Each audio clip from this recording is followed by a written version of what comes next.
This session is on technology marketing and lead development, and what I am going to do is use some slides from Anu Narasimhan also, but the Anu is actually the, this is Anu, she is the head of the Desai Sethi School of Entrepreneurship, but she is also a marketing guru, worked in the FMCG world.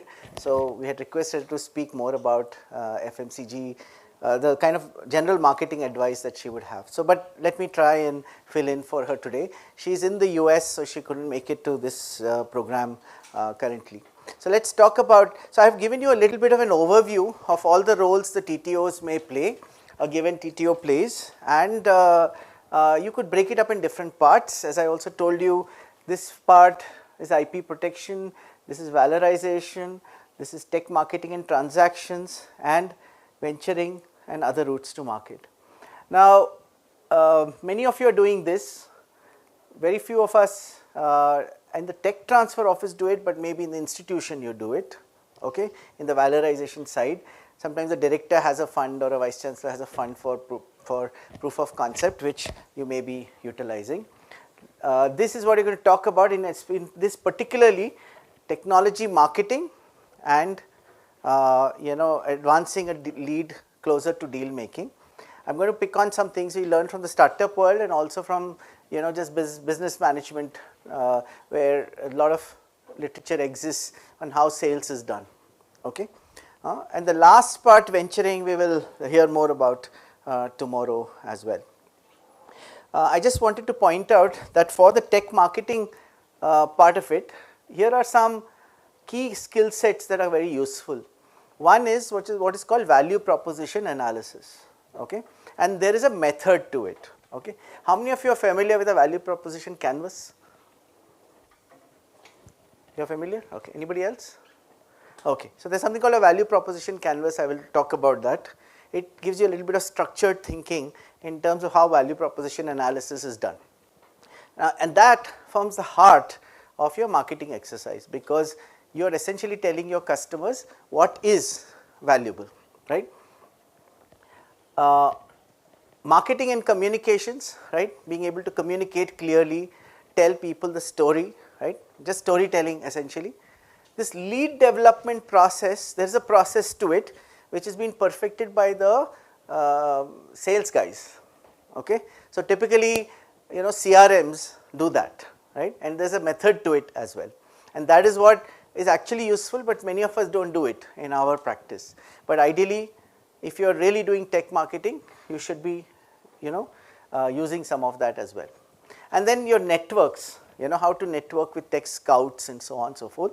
Many companies have key people who are responsible for strategic engagements, okay, with academic research organizations or anybody else. You have to basically get to them, so that requires you to network with that community, right? If you just go to a scientific conference, you will not see them there. You will see them in specific places, right? Now the question is, how do you get to them, and how do you understand who is a technology scout, say for this particular company, okay? And that is what is also something that you need to cultivate and build as you go along, right? But before that, let us understand what is being sold, okay, and let us get the language right, because there is a lot of confusion around this, right? So for example, many institutions tend to equate one technology, one patent, okay. They will say, oh, give me a list of, whether even the headquarters asks us in CSR, give me a list of technologies, map it one to one. Does not work, okay. So let us understand first that, and then we will see what it means, right. So first of all, one item that you can transact is know-how, right? What is know-how? Know-how is essentially a recipe of doing something, right? So suppose you are making idlis, you know how to make the perfect idlis, which will be not hard, will be soft, fluffy, all of those, you have a recipe for it, okay? That is your know-how, or your mom's know-how, right? So knowledge of how to do a certain task or carry out a certain process or make or produce something useful, right?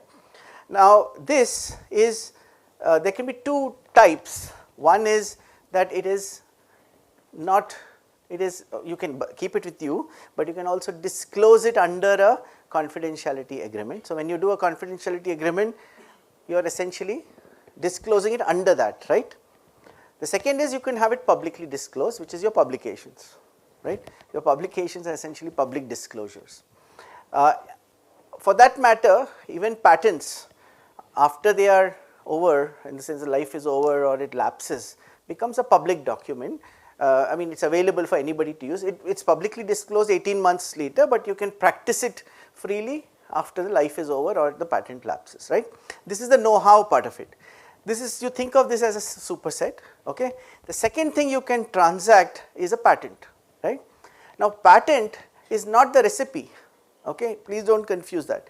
Patent is actually just a right to exclude others from practicing the art disclosed in the patent, whatever is disclosed in the patent. So, it is a different right, okay. It is not necessarily the recipe, right. It is a different matter. In your patent you might have written it such that it is a recipe, that is up to you, but many cases what people will do is there will be a larger recipe, there might be a patent for this part of the recipe, there might be a patent for this part of the recipe, okay, but some part of the recipe they will disclose, right, some part of the recipe they will keep it secret. All that is a portfolio out there, isn't it, okay. So, patent is a very different thing than, so if imagine me as a licensee coming to you, I am asking you, I may ask you, give me a recipe, or I may ask you, I already know the recipe, just give me a right to exclude others. Possible, right? Okay. So, that is what it is, right. So, this is publicly disclosed as a patent, okay. Now, you can have various combinations here, right. You can be transacting a know-how with some patent protection, right, know-how with a right to exclude others, or you can have only know-how without patents, right, or you can have only patent rights and no know-how, okay. This is not really relevant, but this, any questions here? Yeah. So, for example, there was a case in NCL where a scientist had developed a technology for, this was actually for process control of polyethylene plants, okay, or let us assume some plants, chemical plants, and it was a method which was using certain methods of processing data, okay, and converting it into useful information. Now, this had a US patent as well, okay, at that time, right, and it is a pioneering work by one of our chemical engineering scientists. There were no takers the way we had imagined it, right. At some point we found that there was somebody who wanted to buy it out. So, they bought out some of these collection of patents as a whole, right, and we later realized that they were actually using it for digital signal processing in phones, right. It has got nothing to do with the know-how which we had developed, right, and probably it was part of an aggregation effort of multiple patents put together as a pool and transacted as a whole, right. Like I was telling you, Google bought say patents from who was it, Motorola, right, en masse. It is not like they had a recipe for every one of them, not really, right. It is a right and they are just buying the right. So, you can have this as well, right. So, there is no correlation between these two, you can do it independently and that is perfectly fine. There may be situations where somebody else has a key technology, you have built on it a key patent, you cannot practice it, but they may be interested in licensing the patent, right, because that gives them the right to practice that, right, that is it. So, all this is possible to transact. So, please understand that when you are transacting, know what you are transacting first, okay. Yeah. Yeah. In those cases, with actually it was with the help of IPU only, that it was entirely given away. Yeah, it was done. Okay, because otherwise it would have been lying idle, right, and we were incurring costs. right. So, this is one situation. Actually, I had this in my other thing, but I will just briefly use this to explain to you. Imagine that you are building some, your know-how is this red box out here, right, and you as a scientist have built some know-how. It is built on some free prior art in the literature, right. Free, by that I mean either it has expired if it's been patented, lapsed, or nobody protected it, so it's free, okay. And you also have a patent that goes along with it, which is say relevant to that, which you have filed. So this, it's using this plus this, and your know-how is dependent on that. Now on top of it, right, somebody can file further patents, right. They could, you could yourself think of another patent which is covering this space, but you might cover this space as a trade secret. You say this one I won't disclose. Why? Because I cannot anyway catch an infringer. Like I suppose a molecule I patent, with the process of making it I don't patent, because I can't catch the fellow whether he did it with the same process or not. It's an internal thing to there, right. So I can choose to keep it as a trade secret. So I keep this as a trade secret, I keep this as a trade secret. Another thing I disclose publicly, okay. Now that disclosure, why would I do it? Any ideas? Huh? It's popularity.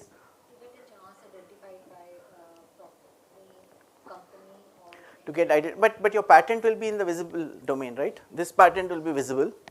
You can announce your that I have such a know-how or market it. What can you do additionally? Might be non-patentable, or I don't want others to patent it. Right? You do it so you don't want others to patent it, right?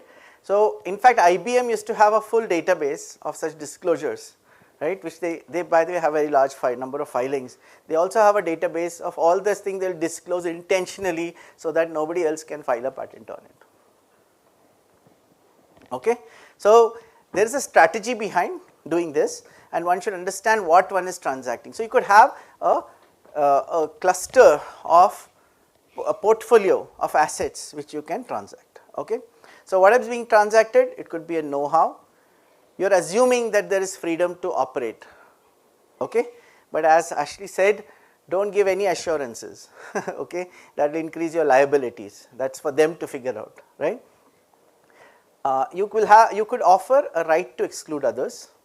Why is that important? Because it gives the person who is investing in your technology, the licensee or an investor in a startup, it gives them an edge and some comfort that after putting all the effort, somebody will not run away with it, right. That is why that competitive advantage is what they are putting the money for. So patent is a source of competitive advantage, okay. That is what one is looking for. And the technical research, technical support for validating, scale up, all that you can add on if you want to, which you can do as a service, right. So this can be your transaction, let us say, it could be one or more of them, right. It need not be all of them in any case. Okay.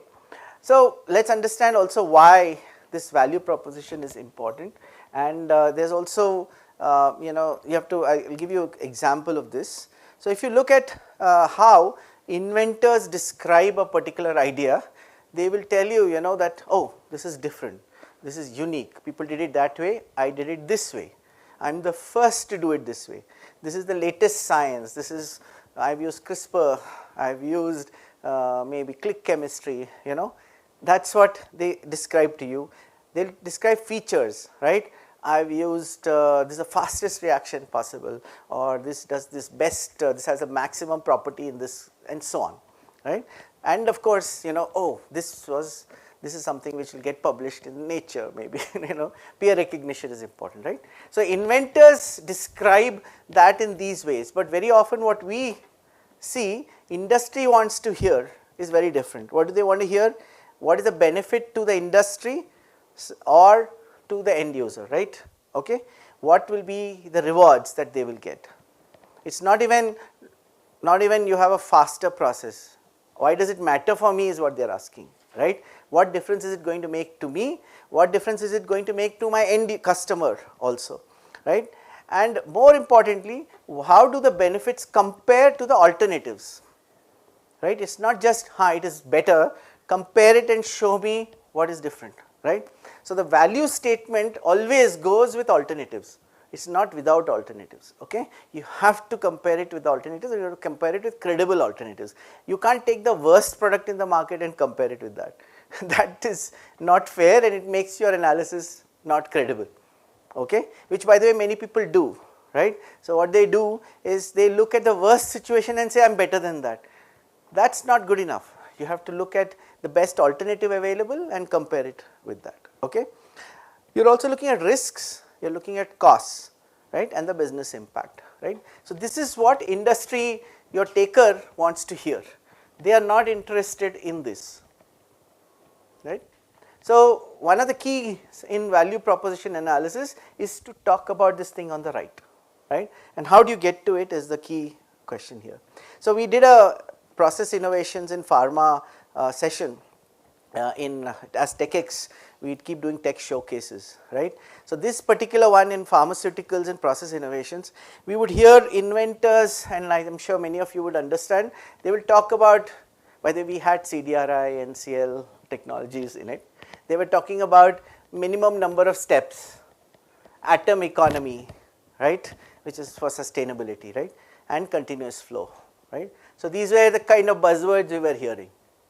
What did the industry, we had, by the way, for these tech showcases, we have an industry panel which advises us in terms of picking which ones to go with, what they are asking the right questions for those things. So, that when we did that analysis, these guys said, tell me who has a lower raw material cost, okay. You do the calculations, tell me what is the raw material cost, and I will tell you a benchmark, I want to compare it with that, whether you are better than what today the industry is doing and significantly better or not, or did you have freedom to operate or not. Does this process, do you have freedom to operate? You can see how strikingly different it is. So, the real value that they see is here, not there, okay.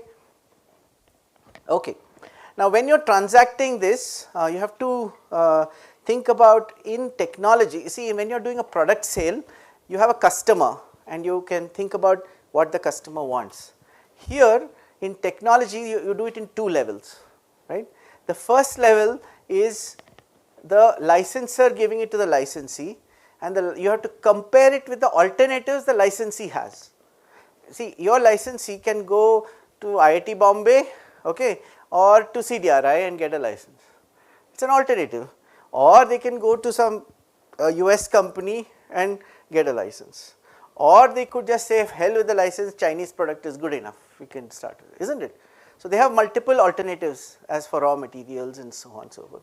So, this is one level where you are looking at the licensee and licensor and licensee and what is alternative technology available, but then this produces a product, end product, right, and you need to ask the question, the consumer of the end product, what difference do they see compared to other things that they use. So, if it is Ather scooter, right, which is the end product over there, you need to ask the question, that user of that Ather scooter is going to compare it with say an Ola, okay, or a regular petrol scooter and see what is the big difference it makes to them, right.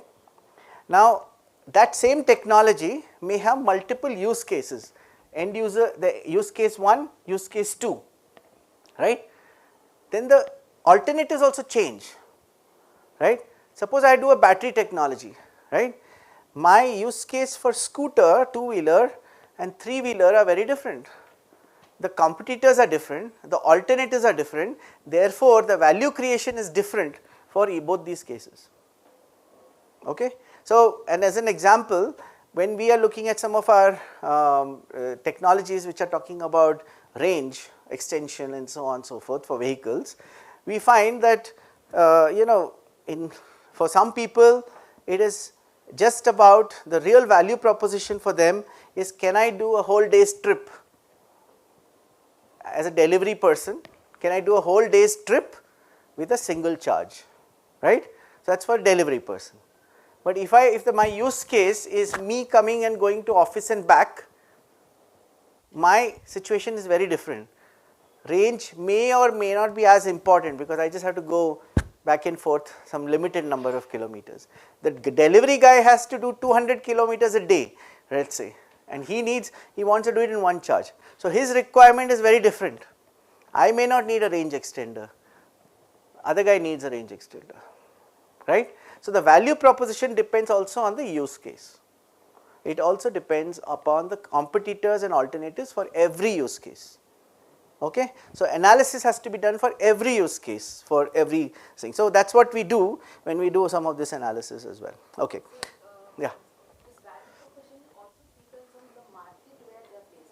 For example, it can be domestically, might be look Yeah. different. Yeah. And when it is for Yeah. another place, it will be Yeah, so just think of it as a different use case for a moment. Yeah, when you say markets, when I am thinking about markets and market segments, each represents a different use case. That means there is a different customer with a different need, right? So if it's India, it's different. US, it's different because that customer might be seeking these things as important for food, right? They might say, yes, it's important for me that carbon is managed, whereas Indian customer might say, it's I just want taste and price. Okay, don't tell me about carbon, right? It's quite possible, right? So that's how it works. So every use case is different, right? So which basically means you have to do that analysis for every case and then figure out. So as a tech marketer, you have to figure out which use case you want to present to your client, right? And what value proposition you want to tell them. So if I tell you a value proposition, your eyes should light up. If you are my customer, oh, this is exactly the pain that I am facing right now. So can you get to that as a tech marketer? That's the question.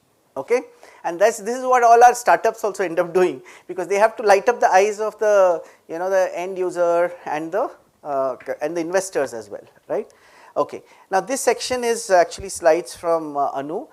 She also talks about similar things, which is by the way, the reason I just wanted to also point out that these are common principles used in all of business management as well, right? All marketing does value proposition analysis, okay? So it's not terribly very different, okay? It's very similar. So same thing here. You need to know customers, what they want, competitors, what they do not provide today, how are they short and what you are providing, and what you are going to provide over there, right? Compared to alternatives available, how are you creating new value? Now this branding part is also important, and please keep that in mind, which I find sometimes you don't discuss that much when you are doing tech marketing. For you, what is branding for you? Yeah, right? You will get more attention maybe, right, if you are in IIT Madras. Well, that's that. If you are in the pharma industry, maybe CDRI will get a little more attention, right? You understand the difference, right? But the branding matters. So what happens is when you are going and talking to clients, you will need to use that also, right? The credibility of whatever you have done so far, how many technologies you have developed, the credibility of your institution, all that has to come out. So that's part of your sales pitch as a technology marketer. That means you have to present that to your customers as well. Okay, I'll just jump a little bit. So I'll just, in the interest of time, I'm just going to skip a little bit, please forgive me. But these slides are available, and there's Anu speaking about this on a video online in YouTube, so you can listen to that as well. But there are many metrics which are available already for both B2C businesses, B2B businesses. You can actually see if you're running short of ideas, go and look up these, right? But normally we do it from scratch, okay? Now let's continue with this. So this is called the value proposition canvas, and I want to spend a little bit of time. I thought I'll change it a little bit compared to what we have taught before. So this exercise is developed. It's many of you might have heard of what's called a business model canvas. Have you heard of the business model canvas? Okay, it's a way, it was developed by people who work in the lean startup community to quickly put down, just for thinking purposes, key aspects of a business plan. Now a key element of that is the value proposition canvas, okay, but that can be done separately, and that's what I'm doing out here. Right? I am going to use that because that is key to you telling a story. The way it runs is that this circle here is about your customer, okay, who is going to buy. In your case, the licensee, right. Here is your product, right, that is what you are offering. That means whatever you are ready to transact, whatever it's on the table, what's available for transaction. Now you need to understand what they want and how you can provide it, right. So take a particular use case, right, and then think who is the customer, right. I will give you an example, concrete customer, and they have a certain outcome that they wish to achieve. It is a result that they wish to achieve. If you are taking a cab from A to B, the outcome is you want to go from A to B, that is the outcome, right. When you have this outcome in mind, there is a certain product that you bring to the table which has certain features and it compares with other alternatives in a certain way, right. The question which your customer will ask is, today's alternatives, I have these pain points, okay, these things bother me today, do you have a solution for that, right. So your product, whatever you are offering, has to have pain relievers which address this pain, right. So it will map one to one, pain relievers and pain, right. And in the process of doing this, you will achieve certain additional things which will come through gain creators, which will be gains that you present to the customer. And if you get that match right, you have a good story to tell. If your match is not right or convincing, right, you will not have a good story to tell, okay. But this works across the board even for all kinds of sales as well. So let us look at so this describes the same thing, customer outcomes, pains, gains, gain creators, pain relievers and this, right. So I will just try it out with an example now, okay. So here this is an example of an auto rickshaw hailing app, okay. Ola for example you can, or Uber you can call an auto rickshaw, right. Now this is before some of the new rules, so let us bear with that. So, so what is the customer outcome here, right. You want to go from point A to point B, right, that is your end goal. What do you have here as a product? It is an auto hailing app, okay. There will be certain features of this. Now what is the pain points that people are facing going from point A to B in an auto today, right. They do not know whether what is available, is it available near or not, they have to wait and see if the auto guy comes, right. When that guy comes, they sometimes have to sit and negotiate, right. They will have to say, हाँ 100 रुपये ले लो extra, chalo, all that stuff, right, which is what they will do. So those are the pain points that you want to solve, right. Easy availability is difficult, right, and you do not want stress of negotiation. Now what does this app do? This app immediately tells you how many autos are there nearby, and you can reach several of them at once, right, and the price is sort of listed over there. So you know whether the price is acceptable to you or not, right. So you have, through these features, you have solved this pain, and that is why say it works for you. By the way, recently the price has become variable recently in Pune, okay, and that is now reduced one of the value propositions of this app. Did you understand, right?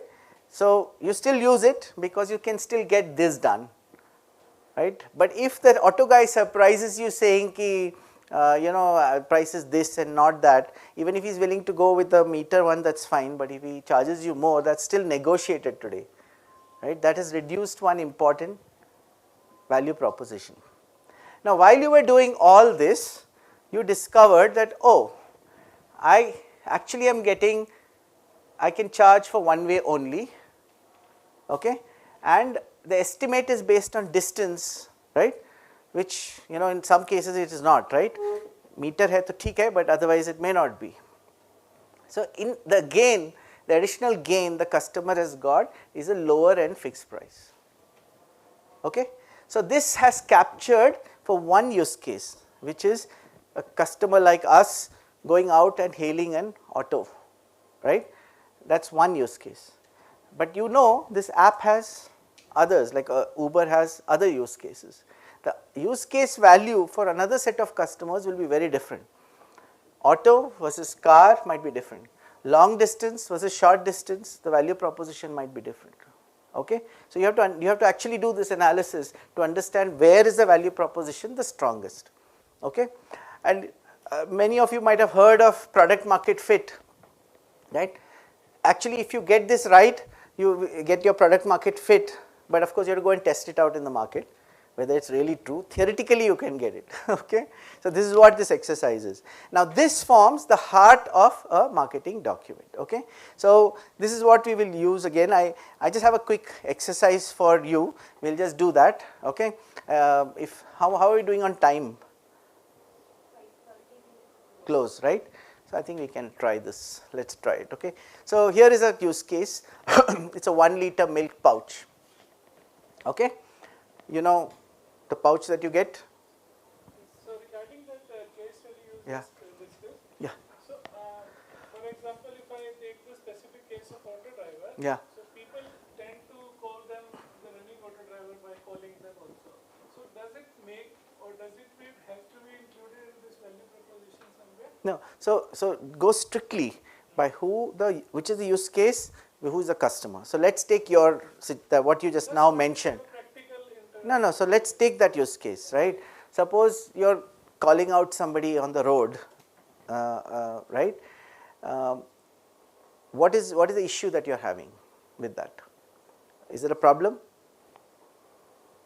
No, what did? Sometime I get it, sometime I don't. This Yeah, is the problem. yes, Sometime exactly. I get it, sometime Yeah, I don't. so it definitely tells you who all are there, right, and who is willing to come. Yeah, so But it might be an again, it additional has- value. It has some advantages also, like I get quick dispersal also. I get quick ride also. Yeah, that's fine. So if you were to say what you are talking about is maybe that if you just wave your hand, you will get it faster. Are you trying to say you will get it faster than waiting? I just wanted to have this question because, for example, I plan to make such an app or such a solution Yeah. for an existing problem. Yeah. So if I need to see the value proposition I should have or I should be taking into the account for a better product market fit also. So do we need to consider or do I should not here? Just wanted to understand here. No, I'm just trying to understand. Your comment is that if you can wave and get the auto faster than the app, right? Is But that an sometime- advantage, right? That's what you're saying? It can be an advantage. Yes, but yeah. So you have to consider that as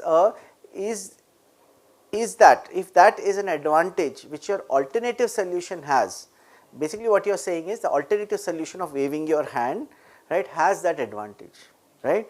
You will consider that in your larger table, right, but when this outweighs that, this becomes the default for your product market fit.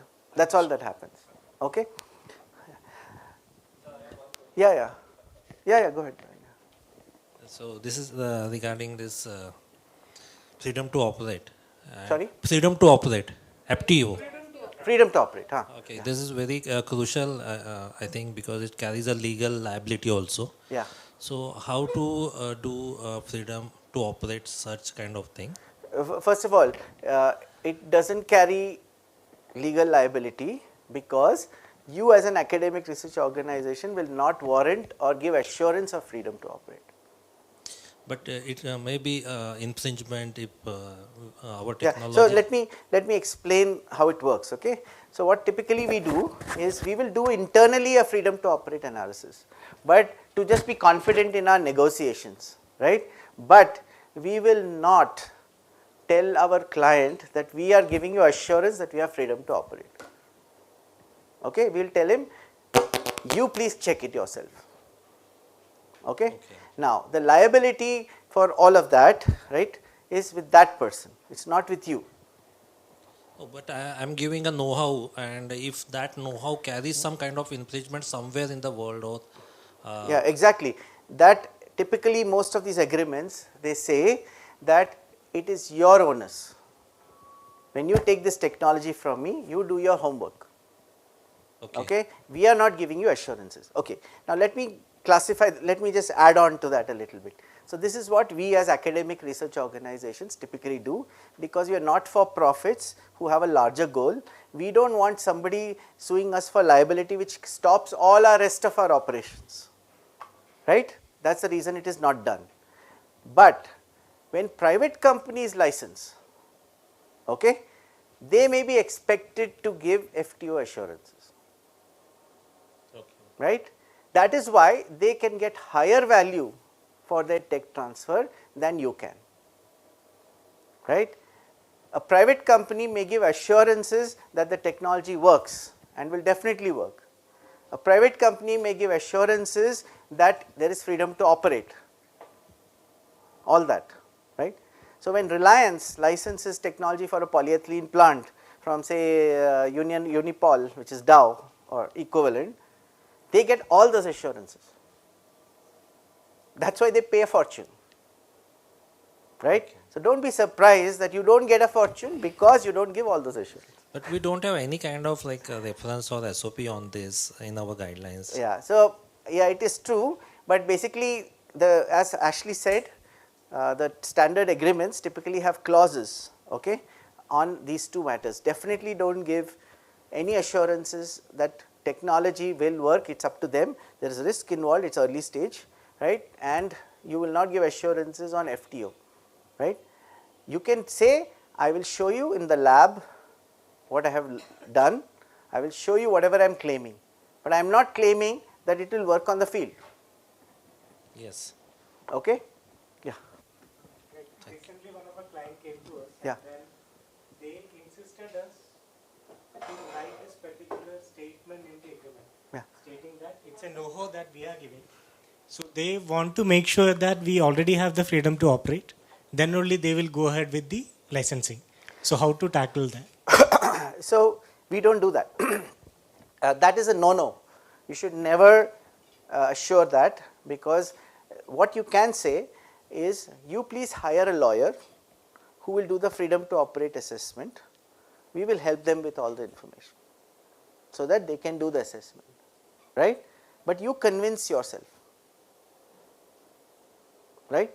It becomes a little tricky if it is a trade secret, okay, but then you have to find a way to do that, but you should not be giving those assurances, right. So like what we, like And what the committee has decided at that particular point of time was like we have done a FTO through an organization, but like we have limited the, if in case if there is any legal issues which happen, the limitation is like whatever you are paying is, that is the maximum limitation which can be kept on top of us. Yeah.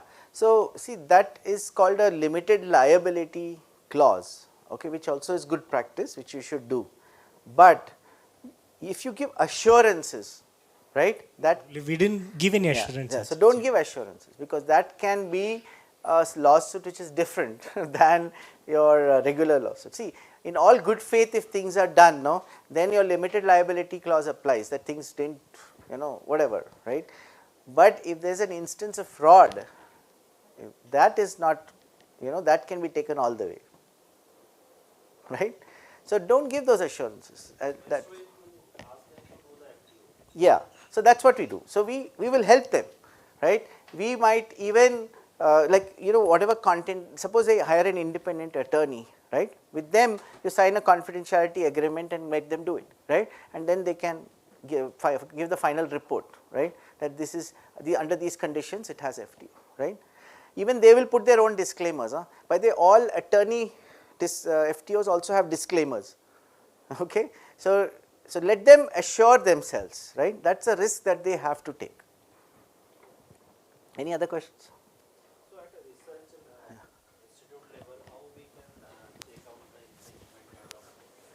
Yeah, so this is a different question where we have to talk about infringement by others of your technology, right? That's what you're saying. Yeah, vice versa. Tracking those, right? But let me finish the session, then we'll talk about that also, right? So let's just do a quick exercise, just for all of you. So I'm giving, the product is the 1 liter milk pouch which you're all familiar with. Go back to the days when IPCL introduced the 1 liter milk pouch for Amul. Okay? It's made with LDPE and it was introduced as a new idea, but this is an innovation from India. Okay? First time used. Now let's do the value proposition analysis. Okay? Who is the customer segment here, right? Every household, middle class, let's just assume like all of us at home, right? What is the outcome? 1, 2. What is your desired outcome? Think. Proper standardized, sterilized milk of fixed amount be delivered at home. So that the time may Okay. don't have to think about it. Okay. You can just order it by Okay. So you talked about quantity and all of that. You talked about quality, and you talked about at home, yes and cost. right? At cost. And the cost, right?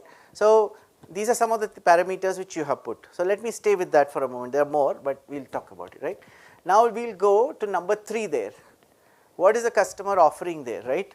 So Amul is giving you a pouch. Okay, that's your product. What is the alternative? You at home have other alternatives. Yes, sir. We can buy from the local people. So the dairy guy comes in his motorcycle, comes with milk. Number 1. Number 2. There is hygiene issues. Glass bottles. No, wait. Before you go to the problems, first all the alternatives. You go to the dairy and pick it up yourself. Yeah. Right? Anything else? Huh? Yeah, we'll come to the problems in each. First thing is alternatives. Right? Any more alternatives? You buy yourself cow. Yeah, why not? You can also go to a grocery store and pick up, like, in the US they have cans, right? You can buy cans. Here you can perhaps, go and pick it up yourself, right? So there are multiple alternatives. Bottle is, let's take the bottle as an alternative, right? Which is what happened when it was introduced, right? What are the problems? What are the deficiencies? And remember, from the customer's point of view, from your point of view as an end user, don't mix it up with the company, which is supply. shelf life हाँ. पहले वाले dairy products का वो 1 day or maximum 2 day after boiling 2 days. No, but shelf life means, see, it's coming fresh to your table for your outside your house, right? It is as if you open a bag or you open a bottle, it should be similar in shelf life, right? Yes, sir. Yeah. So let's not worry about it. Let's talk about other thing, huh? Yeah. Handling was a problem. It could break. Yes, sir. What else? Then washing that bottle and Yeah. You had to wash it, and you didn't know how well it was washed, right? You had to return it. You had to find a way to return the bottle. Anything more? Weight of the bottle. The weight, right? Weight of the bottle. You had to, suppose the guy had to come, outside your door leave 4 bottles, right? Your kid is to bring it in. You would not trust him with that. Okay. Anything else? Okay. So we have found some alternatives now, and you know what are the deficiencies in those. So those are the pain points you are facing. Right? Now the bag comes in with as a reliever of that pain point, right? It says, look, here you don't have to worry about weight, you don't have to worry about breaking, okay? Yeah, you don't have to clean it up again, you don't have to return it, you don't know if you don't have to worry about whether it's clean or not after cleaning a bottle, all of those things. So I have given, so my value proposition are all those for you, right? Don't confuse it with the value proposition for the milk supplying company. It's for the customer, right? Same way you have to do for technologies that you deal with, okay? So I'll leave this here for now. I had one more, but we'll see if time permits, we'll talk about it. So we do that comparison analysis for benefits versus alternatives. Now, if you ask a scientist, the inventor, they are more likely to put features here, not benefits, okay? They will say, oh yeah, it runs at this temperature, it runs at this pressure, right? It weighs this much. but what you want are benefits. So, it is one of your tasks as a technology marketer to convert it to benefits, and that requires you to understand a little bit about the customer. So, you have to talk to customers about it, right. So, that is how it works. So, you create a technology marketing document with value propositions which reflect what the customer wants to hear, right, and does it come to the table or not. Sometimes when you are doing this exercise, your inventor himself or herself realizes, oh, maybe I could have done this, you know. So, it opens new ideas. So, you have actually contributed to that process more positively. It is a very creative process, okay. It is not trivial, okay, and this is what you end up doing. So, exercise looks like this. You will have the slides, so do not worry, you can take this, okay. Okay. So, I think I will leave this aside for now, and communicating value proposition when we are doing it, I will just give you an example. So, we had a case where there was a new drug for migraine, okay. It was plant based, right, and it could be formulated as a spray, right, and there was a low cost of production, right. Now, this is where your training as science kicks in, okay. Now, you have to figure out what is the value that your customer wants to see. It is very easy to say, I have a new drug for migraine, but there are many other drugs for migraine, it is also cheap, right. So, what is the problem? Which is the problem that you are solving, right?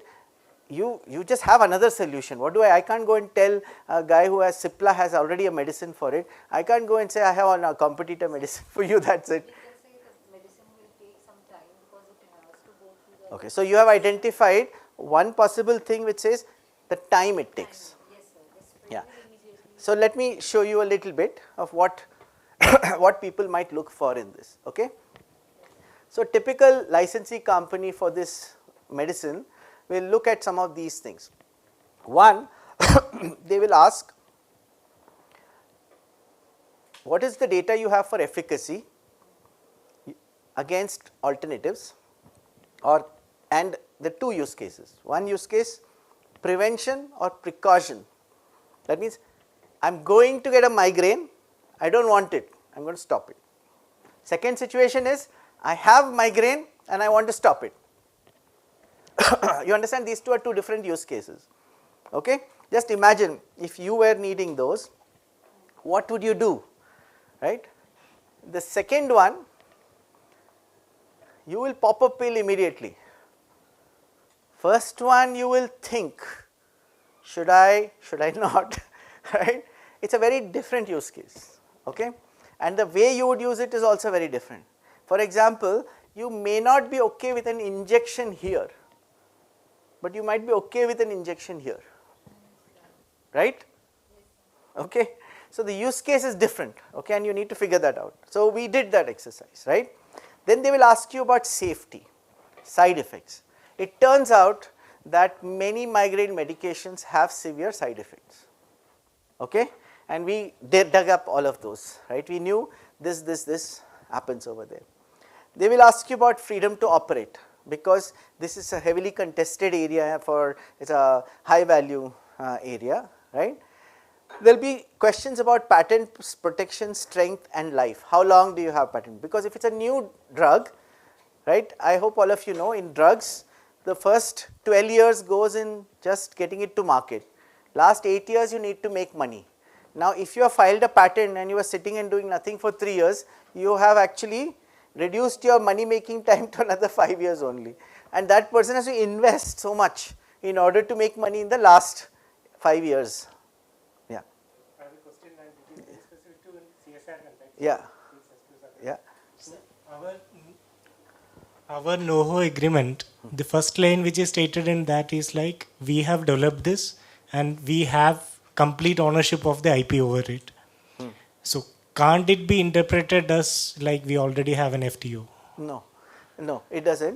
What it means is that you have the right to sell it or to transact in it, that is all it means. That means you have made sure that nobody else owns that IP. It does not mean that you are not infringing, right. It is like suppose I have a house or a plot of land, I have to say that I am the true owner and I am allowed to sell it.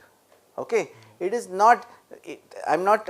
It's not that somebody else is the owner, right? And if I just say that, so for example, I have to disclose that the land also belongs to me, the house also belongs to me. Now you can't just say one thing. You just claim that everything belongs to me and it doesn't happen to be so. Then they can sue you for fraud.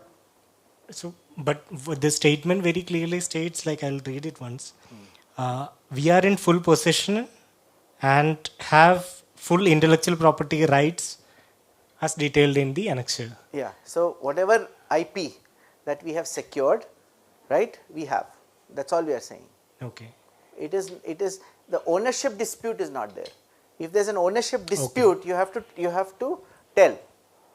Or if there are two parties involved in the ownership, you have to inform. Fine, got it. Then you can't use that sentence. Okay, that's all. Okay, anyway, so this one here, these are other questions which will come up. Okay, and actually we later found out in this particular case that there are actually market preferences and trends currently, and currently there is one particular category called CGRP antagonists, okay, which is what people want, right. So my question to the inventor is, does your technology follow this or not? If it does, I have a wedge in, right, and it turned out that it does, okay, and therefore we had a case to say, look, we have a new way to do this which avoids all these other problems, okay. But to come to this, I have to read, right, I have to figure out that there is such a thing. Actually there are 2-3 routes to migraine treatment, and one of them is crowded, the other one is not, and people are looking for ways there, and Pfizer has bought out a whole portfolio which is in this domain, and they are the only guys who hold it, and what Cipla has is not in this area, right.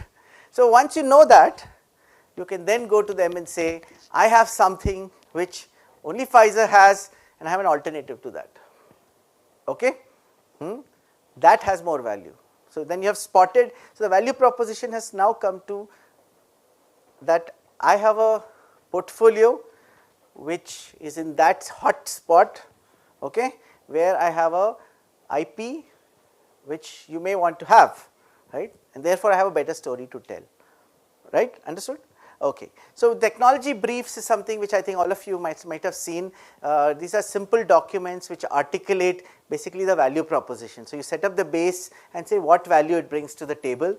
We do this, this is the TechX, there are several on our website. I just want to show you that it's not just us, this MIT TLO also puts out this advantage section, has typically a very brief articulation of value proposition.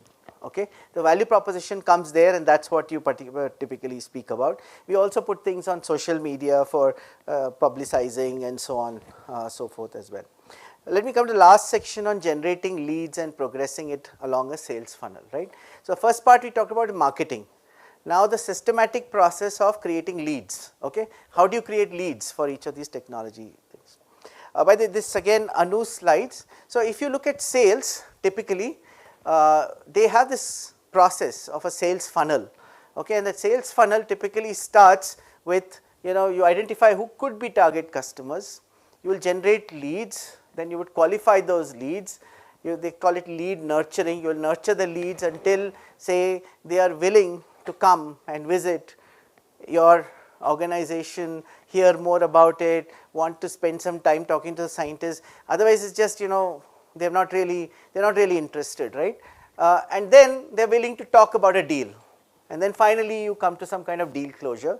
After you have done the deal also, if one client is working with you on a particular deal, they may come for 3 more deals. So you farm, right, it's called an account farming, right. So you want to have, once you have created that connect, why not more? So if you noticed, Hirvani talked about that, okay, where client comes for 1, right, and you sell them 3 other things along with it, right, saying that we have this also, right, and we have done this. Interestingly, it happened that even for Reliance, Reliance was not known for research. They started many of their research activities with us here, They actually came first because they had a pain point, which was that after India's atomic blast, they were in risk of their catalyst supplies, okay, for for their plants. So they wanted to build their own internal capacity. So they wanted to leverage the capabilities of NCL to build that capacity. Eventually, there's a pilot plant that came up in Hazira for that, okay, for those catalysts itself.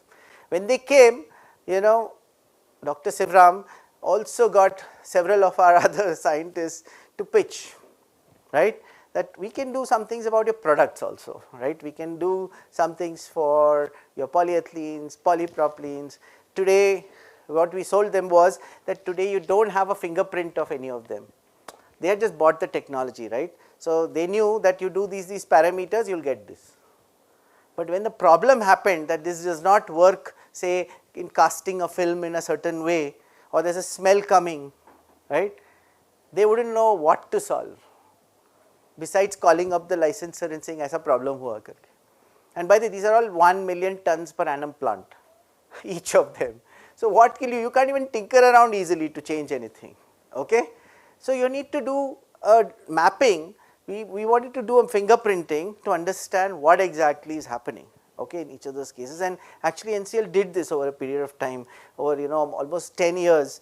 We knew their materials better than them because, and we taught them also right across the senior management. In fact, the entire fingerprinting exercise gave a lot of information on what to tweak around for doing what, okay. So that exercise is something which that's account farming essentially, okay.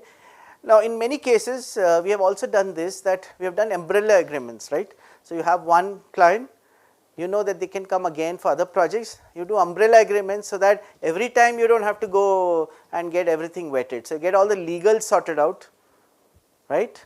Only thing that will be added is the technicals, right, of what exactly one is going to do.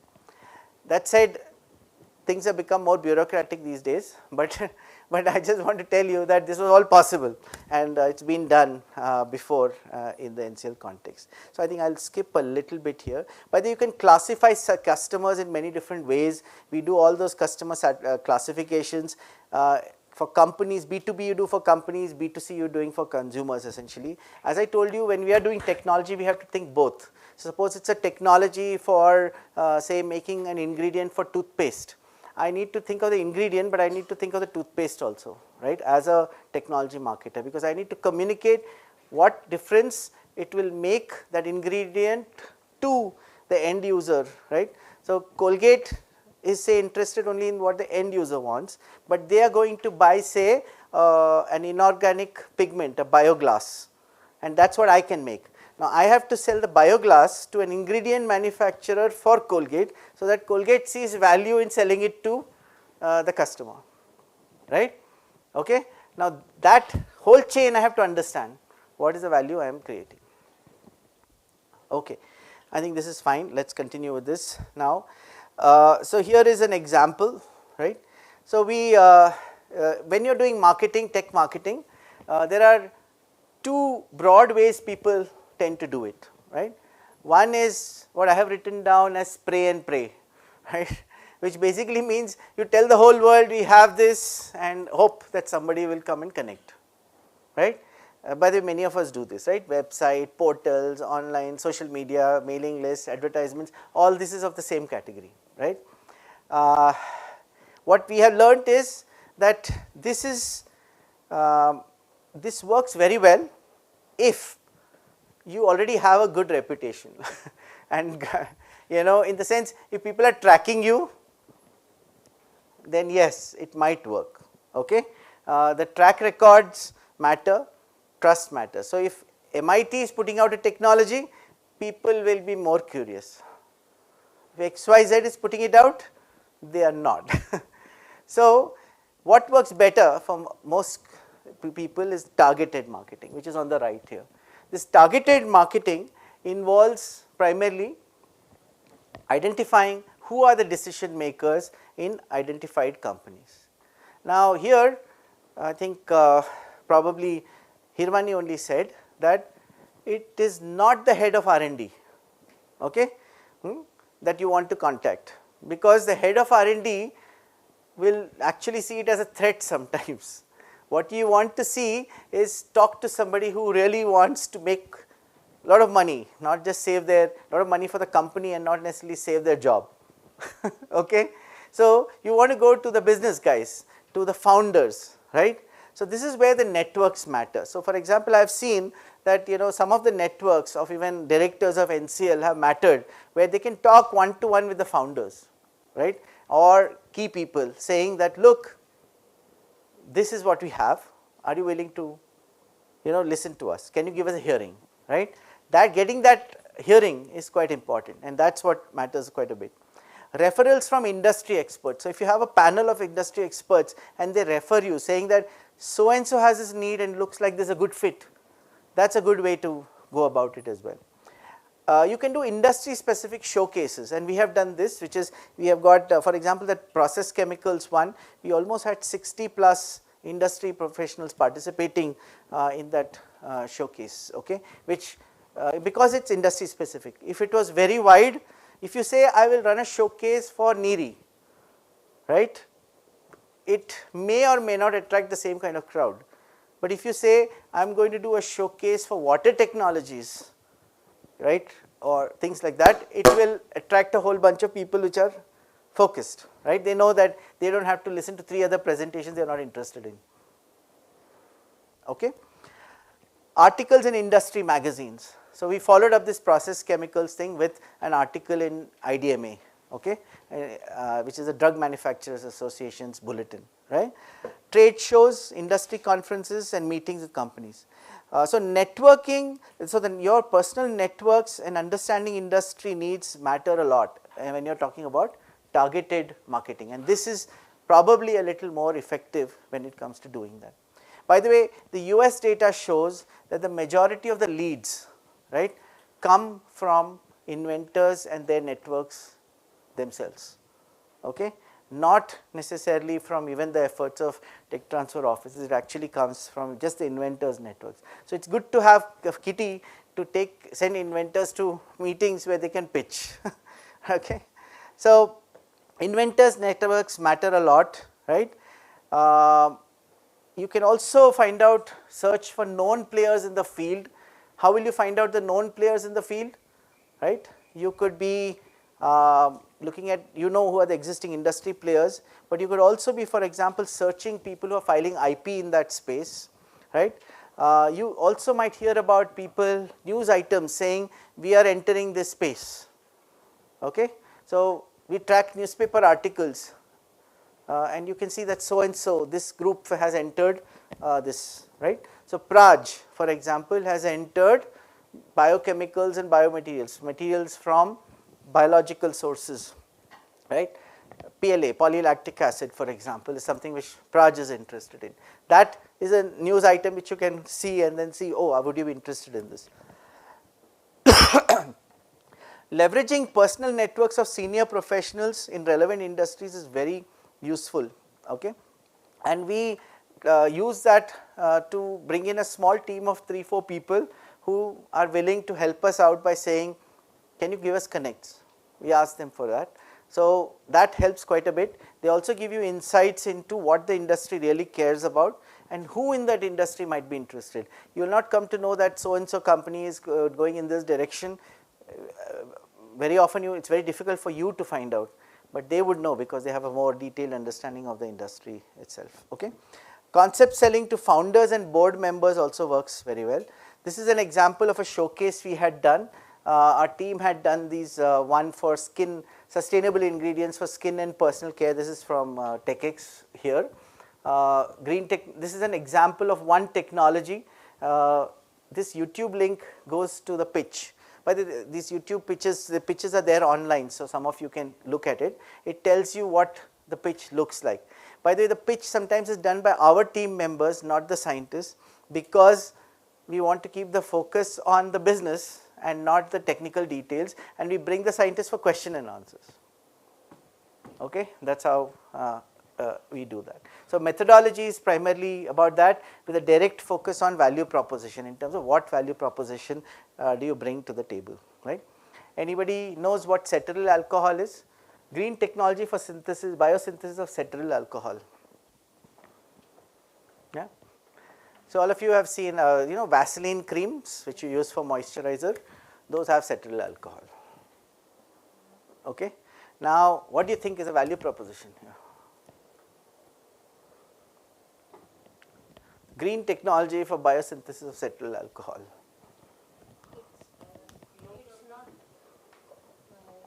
And who would care? cheap as compared to many moisturizers or any other thing that moisturizes skin. Yeah, so but we are not, so it says green technology, right? So what do you think it is? But that's a customer care. So I'm asking you value proposition for the customer. So you're the customer, right? What do you care? So that customers are who? One is you as an end user. Second could be, say, L'Oreal, which makes it, right? Or an ingredient supplier who supplies to L'Oreal for the formulations, right? Now, So low carbon footprint can be one of the. okay, so you said low carbon footprint. For Okay. some of the people when hear about organic Yeah. and green technology, and they are more prone to buy it. Yeah. Okay, so you have to find those who care about that, right, and are willing to pay a premium for that. Okay. So it just turns out that the current, we had to dig this up, of course, but currently a lot of this comes from palm oil. Okay, and L'Oreal has an explicit policy, right, saying that palm oil cultivation is causing a lot of deforestation, so they are looking for alternatives, right. So that is a clear pain point, right. It doesn't, I don't have to tell them feel good things. They have said they are not going to buy palm oil which is not from cultivated properly. Okay, and here is a biosynthetic route to do it. Okay, so it's just, you can listen to it when you have some time as well. So this is how our showcases work typically. You go, we have providers and seekers coming together, you curate those, do the showcase, and then do your lead management and agreements, right. That's the whole process. Now we are not able to do everything ourselves, depends also on the institutions who are involved and whether they want to take it ahead, but the EOIs, expressions of interest, do come, and we do connect people as well.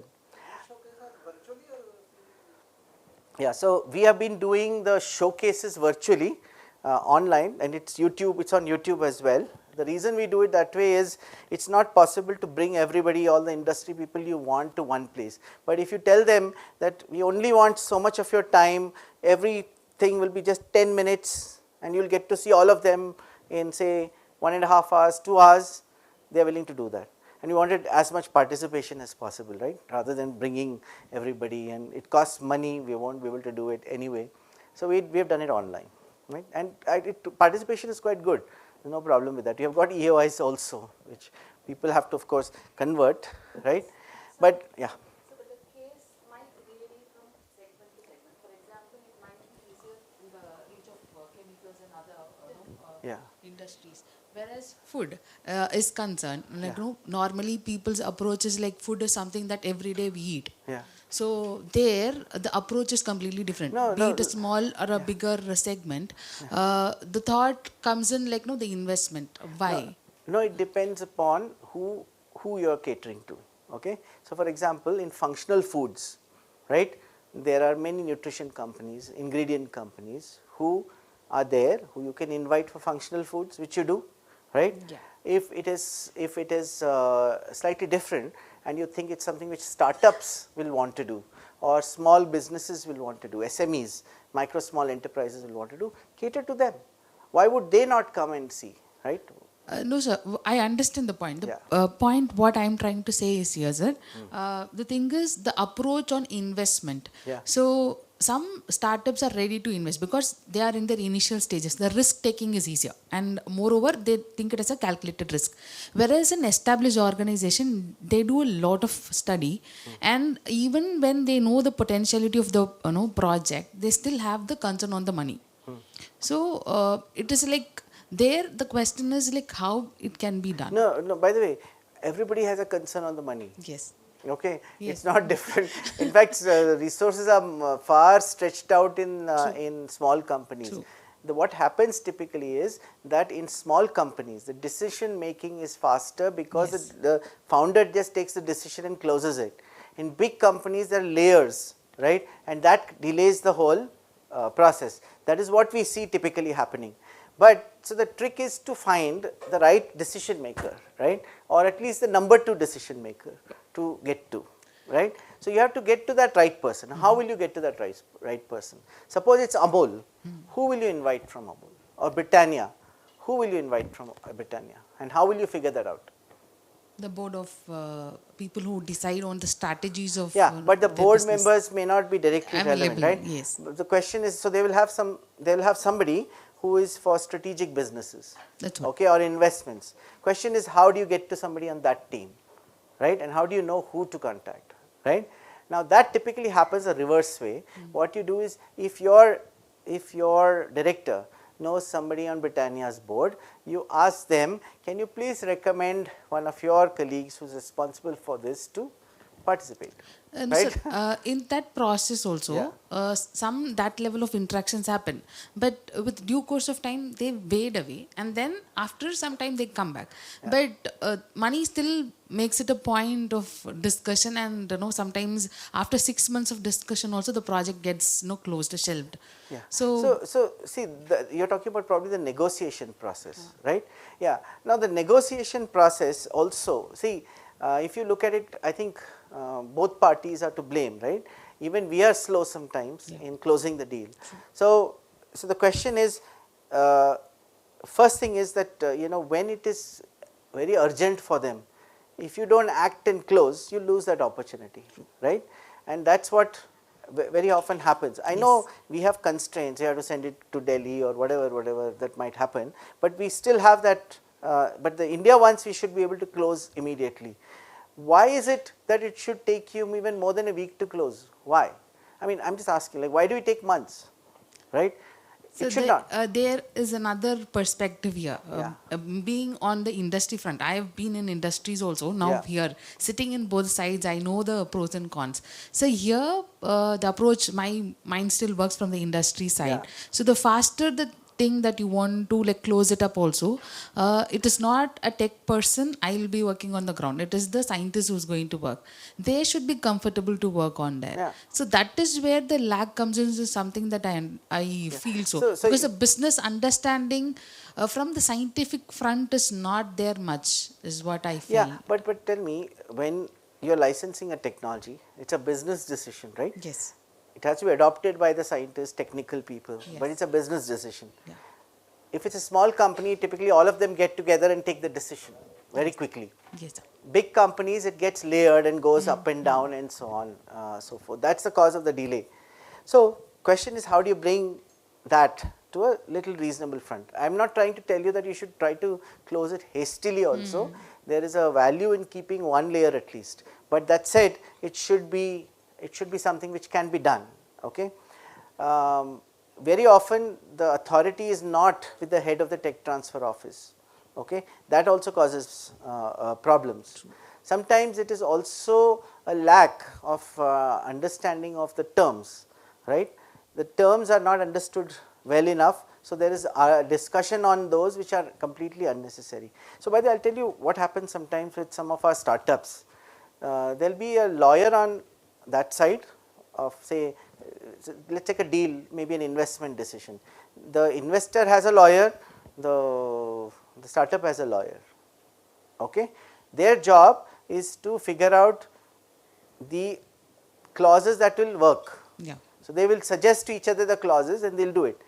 So they actually sort that out, and the startup lead has to tell them that I'm okay with this, don't push it further. That's what happens, right? Now imagine on our side, right, we sometimes don't have those options at hand, Yes. right. Yes. So that's a lacuna, we need to create those options, but that comes, so we don't have legal help sometimes to do it, so we use some templates and so on and so forth. So my solution to that only is that we can create many multiple clauses available to us by looking at multiple agreements and creating a bank. But maybe because I'm new to this line, whenever I approach, what I said is like we have to follow what is put in the guidelines. So, and if anything need to be changed, we have to go to the legal department of CSAR. But that becomes a hard stop. So, maybe like how Yeah. to approach that if in case. So I think it was Richard or somebody who was saying that there are certain clauses which you leave to law, Yes. whereas or legal department, but certain others are within your scope, right? I don't think you can play with that. That's not something which CSIR restricts you on. Okay, but if they will not want you to take on liabilities. Liabilities, They will not unnecessary liabilities. They will not want you to commit to certain things which you are not supposed to.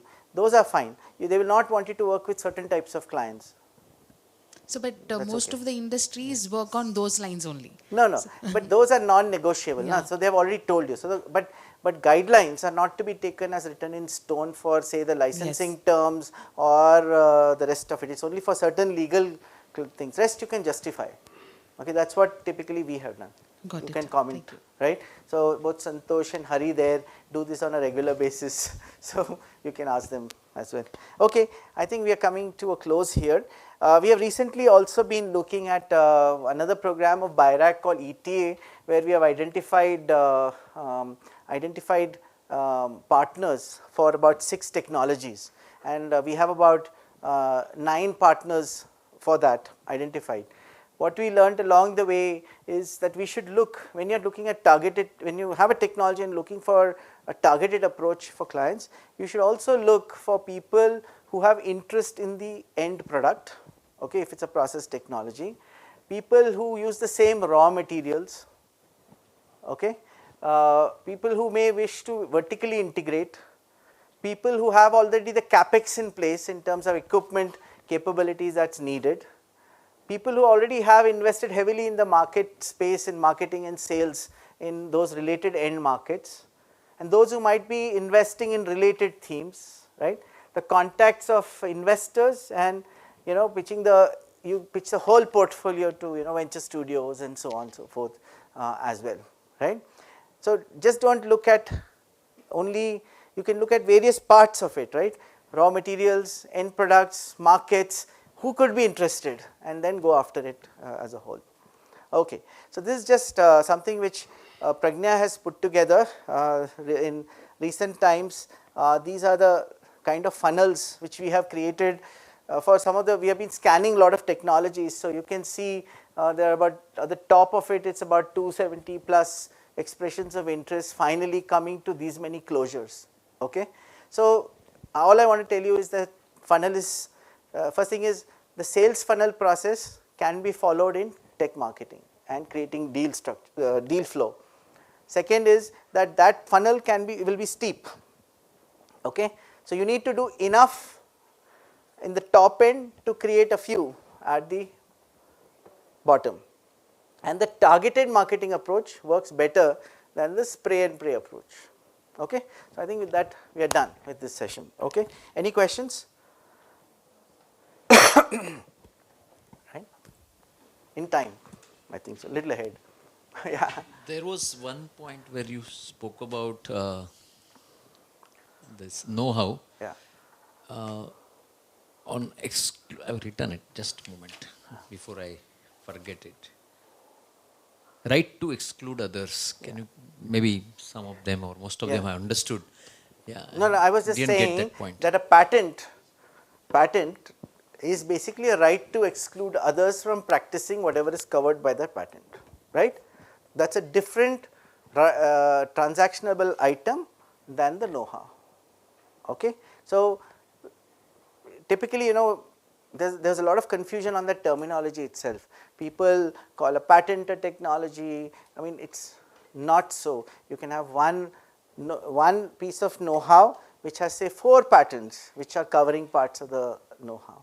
You can transact the patent independent of sharing recipes. Somebody may not want the recipe from you, they may only want you to give the permission. So, for example, how many of you heard of the UN medicines patent pool?